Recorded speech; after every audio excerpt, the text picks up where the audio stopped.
An independent inquiry into allegations of poor maternity care at an NHS trust in Shropshire has now identified nearly 1,900 cases in which mothers or babies are said to have died unnecessarily or suffered harm. The investigation into the Shrewsbury and Telford NHS Trust began in 2017 and was initially asked to examine 23 complaints. The Trust has apologised to the families involved and says that maternity care is now improving.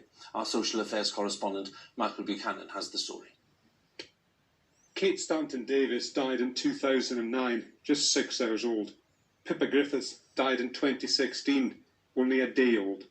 2 avoidable deaths that led to the infant's parents working together to highlight scandalous maternity care.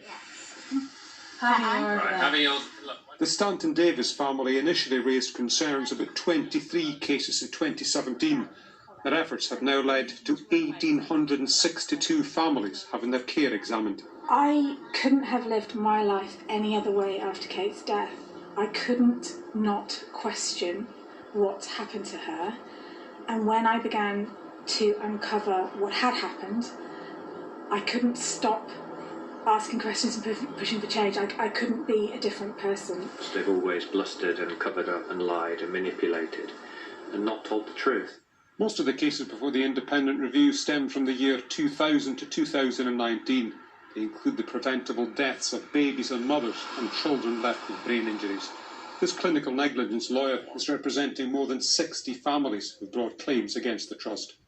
There seems to be a theme of not erring on the side of caution, definitely a reliance on natural birth rather than going ahead with C-sections, CTG traces, the interpretation of the baby's heart trace.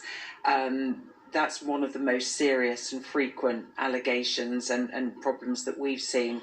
Today the Trust apologised again, saying they'd let families down, but they said maternity care was improving. However, a separate report out today said a culture of denial and defensiveness had contributed to the Trust failing to accept that maternity services had problems. In March 2017, the Trust commissions the Royal College of Obstetricians and Gynaecologists to conduct a review of maternity care. In December of that year, the then Chief Executive Simon Wright emails colleagues to say he can't accept the critical report. 4 months later, in a highly unusual move, a team from the Trust travelled to London to meet the RCOG to convince them that progress